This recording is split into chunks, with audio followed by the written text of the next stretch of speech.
이제야 우리가 주님의 형상을 쫓아갈 수 있는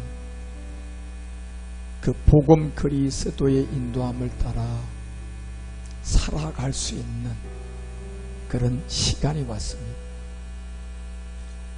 이거는 우리가 잘나서가 아니라 우리가 살고 보니 그런 은혜를 받은 시대에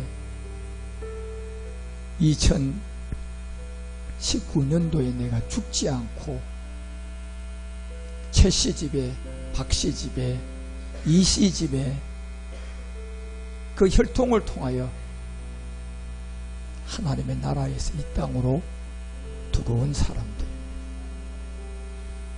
들어올 때는 그림자로 내 부모라는 그림자의 박씨 아버지를 통하여 들어왔지만 본향으로 돌아갈 때는 그 그림자의 박씨 아버지로 돌아가는 것이 아니라 우리 모두가 그리스도를 만나서 돌아가셔야 됩니다. 그래서 이 그리스도를 모르는 사람은 돌아갈 길이 없다라는 것이 성경이에요. 그리스도를 만나서 돌아가는 시간은 그래서 순서를 두지 않았어요. 그리스도를 만나서 돌아가는 것은 순서를 두지 않은 것은 모든 사람이 그리스도를 만나지 않으면 다시 돌아가는 길로는 못 간다는 겁니다. 올 때는 순서가 있죠.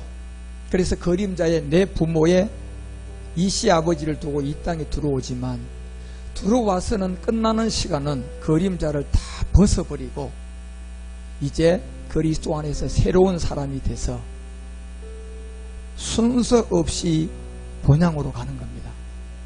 이것을 잃고 사는 사람은 성경은 우리 가운데 망할 사람이라고 하는 겁니다. 왜 망합니까? 복음이 들려오지 않는 거예요. 그래서 마지막 이 복음이 이제 감추었다 나와서 이제 우리는 지금 듣기 시작을 하고 있습니다. 항상 이 시간이 있는 것은 아닙니다. 여러분이 저를 항상 만날 수 있는 게 아니에요. 예? 지금 여러분이 늘 저를 보고 있지만 이 시간이 여러분에게 영원히 있지 않아요. 예? 제 얼굴을 보고 복음 들을 때 잘 듣고 제 얼굴을 맞댈 수 있을 때 여러분이 귀한 시간을 잊지 마십시오. 저는 괜한 얘기를 하는 사람은 아니에요. 오늘 우리는 이 태바 예배, 워십 예배 2달째 접어들었습니다.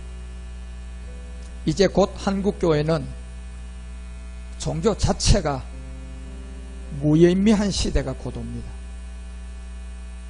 그러면 모든 청년들은 종교의 신이 없다는 것을 다 알고 뛰쳐나옵니다. 그리고 그때 하나의 인공지능이라는 걸 만나서 우리의 신이라는 쪽으로 주도권을 가진 자들가 지금 이 시대 청년들이에요. 그래서 청년들을 향하여 이 창조자를 이제는 기억하라고 성경은 분명히 우리에게 알려주고 있어요. 전도자가 12장 1절에서 우리 가운데 이 비밀을 알리는 것은 바로 너는 청년의 때에 곧 공고한 날이 이르기 전에 나는 아무 낙이 없다고 할 해가 가깝기 전에 너의 창조자를 기억하라는 겁니다. 이것이 여러분이 진짜 본향으로 돌아갈 때 바로 만왕의 왕이신 예수가 그리스도가 된 겁니다. 이 그리스도라는 이 창조자를 만나지 못하면 우리는 고린도후서 4장 3절이 얘기하는 것처럼 복음이 가리워져 있기 때문에 그 사람들을 향하여는 망하는 자들이다. 이렇게 성경은 기록하고 있습니다. 그리고 4장 4절에 가서 뭐가 가려져 있느냐? 그리스도의 영광의 복음, 여기에 가려져 있다는 거예요. 예수의 복음이 아니라 그리스도의 영광의 복음, 이것의 광채가 비추어지 못한 사람, 왜냐하면 그리스도는 하나님의 형상이요 하나님입니다. 그래서 고린도전서가 3장 23절에서 우리에게 알려주는 것처럼 다 같이 한번 읽죠. 너희는 그리스도의 것이요 그리스도는 하나님의 것이요.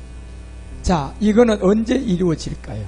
마지막 한 가지가 이루어져야 이 말씀이 이루어져요. 예.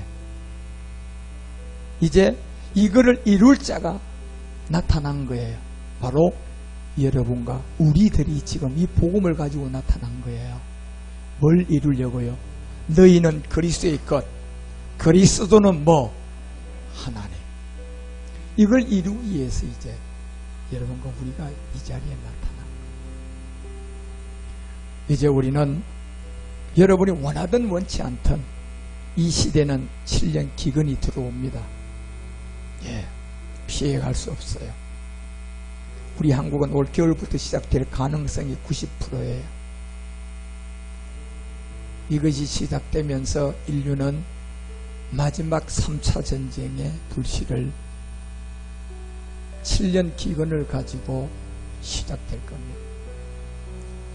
제 얘기가 아니라 제가 성경을 가지고 여러분에게 다 증명할 수 있는 말씀들이에요.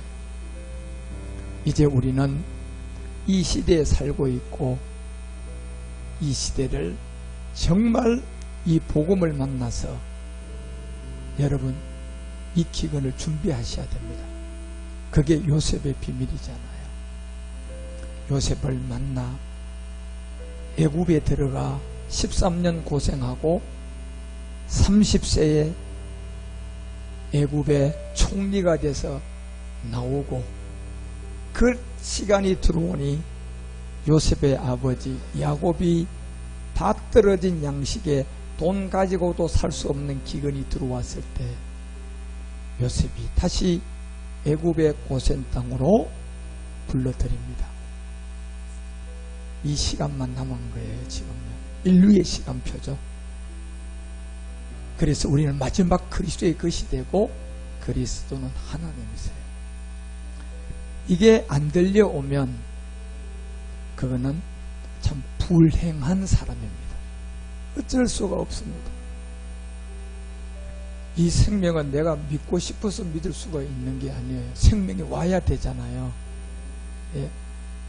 그래서 이거는 은혜와 선물이잖아요. 그래서 하나님은 사람의 뭘 보십니까요? 마음을 다 보시는 거예요. 지금요. 그래서 그 마음에 정말 선한 마음만 갖고 있으면요 모든 사람에게 이 복음을 은혜로 주십니다. 이걸 못 믿는 사람은요 단 한 가지가 부족한 거예요. 마음이 뭐하다? 악한 겁니다. 그게 요한일서 3장 12절이 말하는 것처럼 누구의 삶을 살았어요? 가인의 삶을 살한 거예요. 가인이 뭔지도 모르고요. 예? 가인이 자기 자신이었는데 그걸 모르고 가인같이 살다가 악한 자에게 속한 자.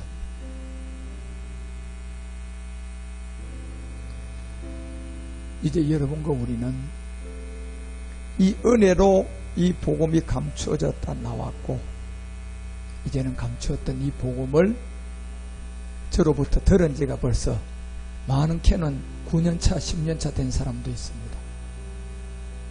이제는 멜기세덱의 세계가 펼쳐지고 있고 우리는 마지막 그 능선만 넘어가면 성경의 약속대로 사도행전 1장 11절이 이제 응할 겁니다. 갈릴리 사람들아 어찌하여 서서 하늘을 쳐다보느냐. 너희가 가운데서 하늘로 올라오신 이 예수는 하늘로 가심을 본 그대로 뭐 해야 돼요? 오셨어요? 아직 못 오셨어요. 왜 못 오셨을까요? 이 복음을 믿고 몸으로 신분단장하는 멜기세덱을 믿는 자가 아무도 없었기 때문에 못 오신 거예요. 그런데 이제는 우리가 나왔기 때문에 뭐 할 수 있어요? 곧 오실 수가 있어요. 그래서 요한복음 14장 2절과 3절에다가 이 기록을 알려요. 내 아버지 집에 거할 곳이 많도다. 그렇지 않으면 너희에게 일렀으리라. 내가 너희를 위하여 처소를 예비하러 가노니. 자, 3절은 다 같이 읽어요. 가서 너희를 위하여 처소를 예비하면 내가 다시 와서 너희를 내게로 영접하여 나 있는 곳에 너희도 있게 하리라. 아멘. 2000년 전에는 예수로 왔어요. 2000년 후에는 예수로 올까요? 그리스도로 올까요? 이제 그리스도로 오세요. 그래서 히브리서 9장 28절은 이걸 알려주는 거예요. 같이 또 읽어요. 이와 같이 그리스도도 많은 사람의 죄를 담당하시려고 단번에 들이신 바 되어 구원에 이르게 하기 위하여 죄와 상관없이 자기를 발안한 자들에게 몇 번째? 두 번째 나타날 거라는 겁니다. 인류의 가장 복받은 시간이 이 두 번째가 응할 때예요. 인류의 모든 복은 여기에 다 있었습니다. 그래서 여러분과 우리가 복 있는 사람이에요. 예. 복받은 자들이죠. 인류의 최고로 마지막 복받은 자들. 바로 두 번째 나타날 누구를 만날 수 있는 사람들. 예, 멜기세덱을 우리가 만날 수 있는 사람이 되었습니다. 이제 이와 같은 복음이 여러분과 우리 교회를 통하여 전해지고 있고, 지금 중국에는 이 복음이 얼마나 풍성하게 전해졌습니까? 대단한 일꾼들이 나왔어요. 필리핀에도 이제는 교통비를 안 줘도 복음 들려고 지금 자기들이 찾아온다 그러잖아요. 예? 그리고 인도에도 이 복음이 왕성하게 움직이고 있고, 네팔에도 지금 이 복음이 들어가서 다시 와달라고 요청을 하고 있고, 여러분과 우리가 얼마 전에 갔다 왔던 미얀마는 이미 신학교가 세워졌고, 이미 미얀마는 많은 사람들이 이 그리스도를 만났어요. 지금도 전해지고 있을 거예요. 저처럼 예수 전하지 않고 예수를 들어가지고 뭐라고? 그리스도라고 전할 거예요. 이 복음이 전해진 나라들의 이 일이 시작되고 있습니다. 우리는 가서 전하기만 하면 잘하게는 하나님 아시잖아요. 그런데 우리 한국은 왜 이리 안 잘하는지 모르겠어요. 예. 그래서 자기 자식 이기는 부모 없는 것처럼 제가 살고 있는 제 고향 대한민국은 자기 자식 이기지 못하는 부모처럼 여기 있는 사람들은 참 완악하고 잘 안 듣는 것 같아요. 외국에 나가보면요, 99.9%는 들어요. 고백하고. 그런데 우리 한국은 100%를 놓고 전하면 10%도 안 듣는 것 같아요. 그것이 바로 우리 주님도 자기가 태어난 땅에서의 천대를 받듯이 아마 제가 태어난 이 한국이라서 그럴 겁니다. 그렇지만 마지막 여기서 하늘에 미리 나와서 지금 전 세계를 이 복음이 확장이 되고 있잖아요. 10월 달에 케냐까지 갔다 오보세요. 대단한 인도함을 받습니다. 예? 그 일들을 감당해가는 우리 교회가 몇백 명이 되는 것도 아니에요. 100명도 채 안 되는 교회가, 예, 우리는 1년에 8차례 이상 해외를 나가면서 이 복음을 전하는 일을 감당하고 있는 거예요. 여러분은 그 자부심을 가지시고 진짜 우리의 심령이 주님 앞에 가는 그날까지 주의 형상을 잘 이루어가는 복음 그리스도를 믿는 제사장들이 되시기를 주 예수 그리스도 이름으로 축원드립니다. 아멘. 기도하시겠습니다. 하나님 아버지, 오늘 우리 가운데 인도해 주신 다른 복음과 다른 예수를 잘 구분하고 이제 주님이 다시 오실 시간이 가까웠사오니 오늘 예수를 그리스도로 알고 믿는 우리 십자가 보문 교회가 이제 한국교회 태바를 준비하게 도와주시고 이 태바가 우리 한국교회의 큰 마지막 밑거름이 되어서 노아의 방주 안에 마지막 들어올 구원받는 자들을 찾고 나서게 하여 주셔서 주님이 참 기뻐하는 노아의 방주라는 그 8면의 복음을 전하게 하옵소서. 주님, 이 시간 받은 은혜 감사하여 이제 주님께 봉헌을 하려고 하오니 주님이 멈출 수 없었던 그 십자가의 사랑으로 우리를 인도하여 주시고 이제 이 예배가 끝나면 펠로십 예배를 통하여 말씀을 더 잘 다져서 청년은 청년부의 성전, 노년은 노년부의 성전, 장년들은 이 장년부의 성전을 찾아가 펠로십을 잘 해서 말씀을 더 다지고 오늘의 우리 모든 예배가 마쳐질 수 있도록 인도하여 주시옵소서. 주 예수 그리스도 이름으로 간절히 기도드리옵나이다.